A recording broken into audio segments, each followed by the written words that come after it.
Assalamualaikum warahmatullahi wabarakatuh. Nama saya Nurliana binti Mokhtar, nama matrik 281185. Hari ini saya akan berkongsikan pengalaman saya mencubakan diri dalam bidang sukan dan permainan iaitu pingpong. Untuk pengenalan bagi pingpong adalah, pingpong ini merupakan sebuah tenis meja ataupun sukan dan permainan yang sangat popular. Bagaimana nak main ni? Pemain ni akan memukul bola berulang-ulang kali di atas sebuah meja yang mempunyai jaring di tengahnya menggunakan raket ataupun beg. Okey, untuk pengetahuan semua, ini adalah raket ataupun beg pingpong. Bagaimana saya melibatkan diri dengan sukan dan permainan pingpong ini? Okey, pada permulaannya, guru mewajibkan setiap pelajar untuk menyertai sukan dan permainan telah ditawarkan oleh pihak sekolah. Antara sukan yang ditawarkan adalah bola jaring, bola sepak, bola baling, pingpong, hoki dan banyak lagi. Namun, kesemua sukan yang hendak saya sertai telah penuh. Hanya pingpong yang mempunyai banyak kekosongan. Jadi saya berbincang dengan rakan dan mengambil keputusan untuk mencabar diri, mencuba belajar bermain pingpong.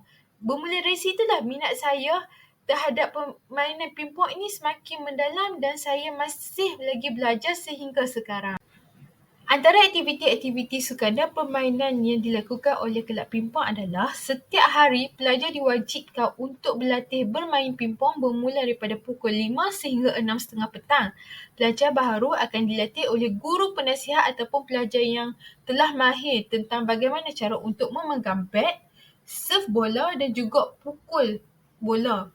Okey, itu adalah aktiviti-aktiviti yang dilakukan oleh pelajar baharu untuk memastikan mereka ini sudah faham asas-asas untuk bermain pingpong. Semasa tingkatan 1, saya telah menyertai sukan dan permainan pingpong di Sekolah Menengah Agama Darul Saadah. Pada ketika itu, saya tidak mempunyai pengalaman langsung untuk bermain pingpong dan telah diajar oleh guru yang bertugas.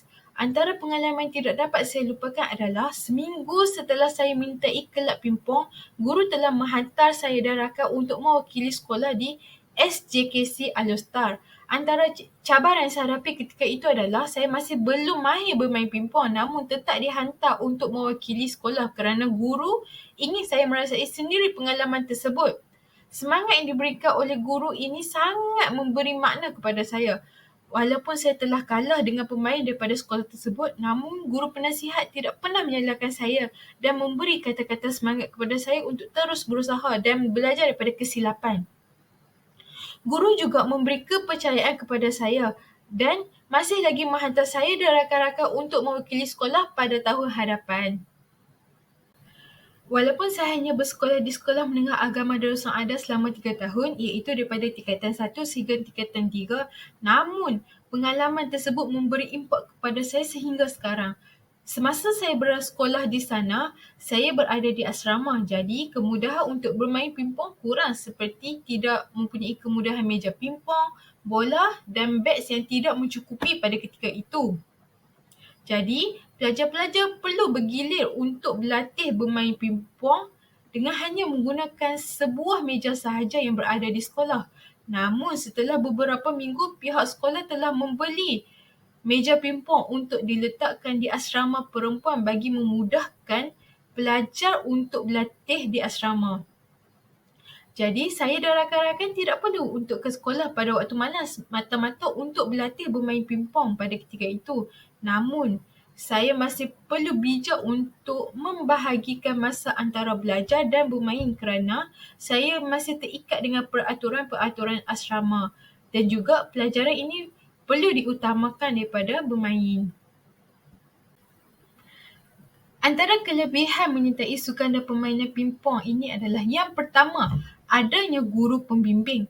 Guru-guru akan membimbing pelajar baru dan juga lama, mengajar mereka sehingga mereka ini boleh bermain walaupun kurang mahir. Yang kedua adalah semangat kerjasama di antara rakan sepasukan.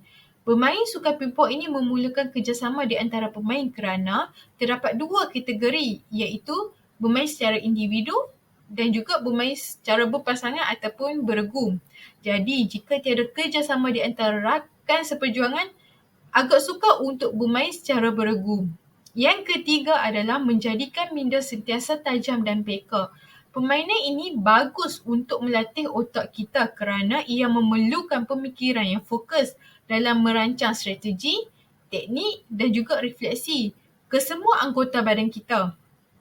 Yang keempat adalah kita ini akan dapat ramai rakan-rakan baru kerana permainan ini akan memberi peluang untuk berkenalan dengan ramai kenalan daripada sekolah-sekolah lain. Mereka ini boleh berbincang mengenai strategi ataupun teknik yang digunakan untuk bermain pingpong. Yang kelima adalah tidak memerlukan peralatan yang mahal. Peralatan untuk permulaan hanya sekitar RM50. Namun terdapat getah dan raket yang mencecah sehingga ratusan, tetapi getah dan raket ini boleh digunakan dalam jangka masa panjang. Jadi ia sangat berbaloi dan pelajar-pelajar boleh menggunakannya untuk bermain dan juga berlatih pingpong.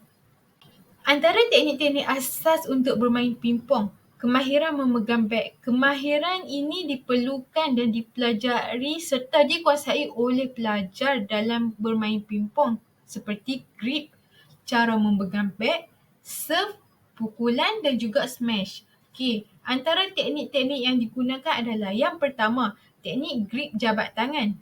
Okey, bagaimana nak bermain dia? Okey, cara nak pegang dia adalah kelima-lima jari menggenggam pemegang seperti berjabat tangan. Ibu jari dan telunjuk berada di bahagian permukaan beg yang berlainan. Jari tengah, jari manis dan jari kelingking menggenggam sepenuhnya pemegang beg. Jari telunjuk lurus dan ibu jari dibengkokkan sedikit di bahagian belakang. Okey, cara pegang beg ni, pelajar ni perlu pegang beg ni dalam keadaan selesa. Okey, teknik yang kedua adalah teknik grip pegangan band, di mana jari telunjuk dan ibu jari menggenggam pemegang seperti memegang bank. Jari-jari lain dibengkokkan di bahagian belakang beg dan pelajar ni perlu memegang beg tersebut dalam keadaan yang selesa. Yang ketiga adalah teknik pukulan. Terdapat dua jenis teknik pukulan asas dalam permainan pingpong, iaitu pukulan hadapan dan pukulan kilas. Kekuatan pukulan bergantung pada kilasan badan, ayunan lengan dan pergelangan tangan. Secara kesimpulannya, pengalaman yang saya dapat sepanjang menyertai sukan dan permainan pingpong ini akan saya ingat sampai bila-bila. Kerana sukan ini dapat melatih diri saya untuk mempelajari sesuatu yang baharu. Selain itu, guru penasihat juga sering memberi inspirasi dan galakkan kepada saya agar tidak mudah berputus asa, dan hasil dorongan tersebut, saya masih meneruskan minat saya terhadap permainan pingpong dengan menyertai kelab pingpong di universiti. Walaupun saya tidak memenangi apa-apa pertandingan pingpong, namun saya percaya dengan pengalaman yang saya ada ini, saya dapat membantu pelajar-pelajar saya untuk berani mencuba dan jangan takut kepada kekalahan. Kerana kekalahanlah yang akan mengajar kita untuk menjadi lebih kuat dan bersungguh-sungguh dalam melakukan sesuatu perkara. Itu sahaja daripada saya. Sekian, terima kasih. Assalamualaikum warahmatullahi wabarakatuh.